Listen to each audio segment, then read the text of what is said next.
मन में जो भी सवाल है, जो आप जानना चाहते हैं इनकी करियर से, ऑलरेडी मैंने काफ़ी कुछ बताया, फिर भी आपको जो भी जानना है। Thank you for honouring us with presence.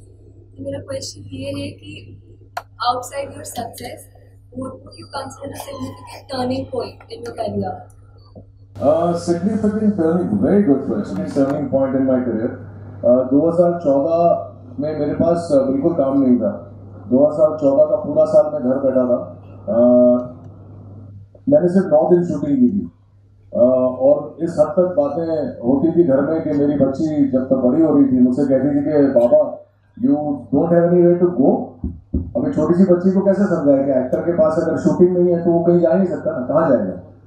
तो मैं चले जाता था ऑफिस कॉफी पीने के लिए, अकेले बैठता था, मोबाइल फोन पे गेम खेलता था, आईपैड पे गेम खेलता था, लेकिन करने को कुछ नहीं था। और शाम को वापस आ जाता था ताकि मेरी बेटी को ये लगे कि भाई हाँ बाबा कहीं बाहर जाके आए हैं।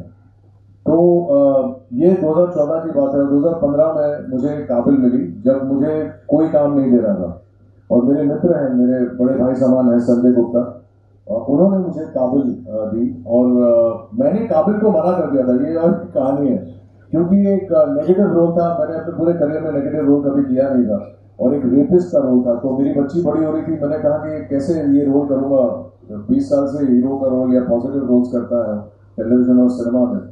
तो मुझे मेरे बेस्ट फ्रेंड ने ये कहा कि नहीं, अगर तुम एक्टर हो तो तुम्हें करना चाहिए, अगर वही रोल्स करोगे तो तुम्हें पहले से करते आए हो तो फिर इसमें मजा क्या है। और संजय सूरी ने मुझे ये बोला कि नहीं, तुम अभी फोन करके उससे कहो कि तुम कर रहे हो। और मैंने संजय गुप्ता को फोन करके बोला कि मैं काबिल कर रहा हूँ और वहां से मेरा टर्न अराउंड हुआ। और ये भी मेरा डिसीजन नहीं था, सोचिए। इसलिए मैं कहता हूँ कि आप जिस पथ पे चल रहे हैं उसमें कहीं ना कहीं आपको अच्छे सपोर्टर्स, दोस्त मिल ही जाएंगे जो आपको सही दिशा दिखाएंगे। और मैंने काबिल की, और काबिल अगर आप लोगों ने देखी है तो इतना गंदा रोल था, मेरे दोस्तों को यकीन नहीं हो रहा था कि ये रोहित है, कि स्क्रीन पे रोहित ऐसा काम कर सकता है।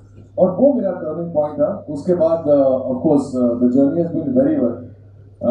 ऋतिक ने पहले दिन शूटिंग के बाद ये ट्वीट किया था, वो ट्वीट अभी भी उसके हैंडल पे है कि you are really rocking literally and figuratively, क्योंकि उस दिन हमारा डांस का शूट था।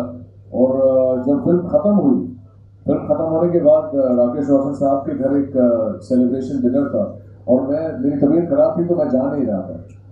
ऋतिक ने मुझे फोन करके खास वहां बुलाया, बोले अगर आप नहीं आओगे आज यहाँ पर तो यू विल मिस समथिंग। सोचिए, ऋतिक रोशन सुपरस्टार। तो मैंने बोला कैसे भी टोपी वोपी पहनी, जैकेट पहना, चला गया। जैसे ही मैं लिफ्ट से निकला वो सीधा मेरा हाथ पकड़ के अपनी चाची के पास ले गए और चाची को बोला कि चाची आपने जो मुझे बोला है अभी रोहित को बोलो उसके सामने। और चाची ने कहा कि Rohit you are the best thing in the film. किसी सुपरस्टार के लिए ये कहना और करना बिल्कुल जरूरी नहीं था क्योंकि पिक्चर बन गई थी, रिलीज पे थी।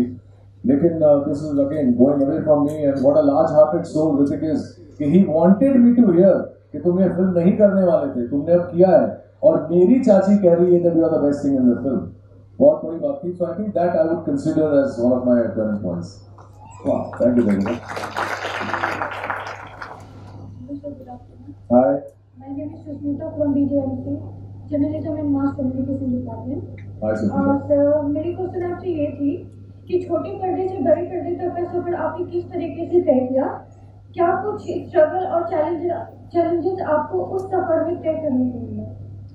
ये बहुत इंटरेस्टिंग क्वेश्चन है, बहुत इंटरेस्टिंग क्वेश्चन है। मैं आपसे इसका जवाब ऑनेस्टली देता हूँ। मैं एक किताब लिख रहा हूँ, किताब का नाम है I failed my way to success और नीचे टैगलाइन है what not to do for an actor.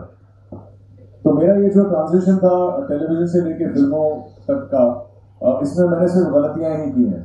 तो मैंने जो किया है मैं चाहता हूँ कि आप में से कोई भी ना करे। पहली गलती ये थी कि मुझे ये लगने लगा था स्वाभिमान के बाद कि मैं तो अमिताभ बच्चन और टेलीविजन बन गया हूँ तो मुझसे कुछ गलत हो ही नहीं सकता, तो मैं जो भी छूंगा वो सोना बन जाएगा। पर ऐसा होता नहीं है क्योंकि आपकी फिल्म या आपका शो चलता है, ये जरूरी नहीं कि आप भी चल रहे हैं। उस वक्त मेरा ऐसा दबदबा था ऑडियंसेस के बीच में कि मुझे ये लगने लगा था कि तो मेरी वजह से चल रहा है और मैंने सारी फिल्में साइन कर ली जो मुझे नहीं करनी चाहिए।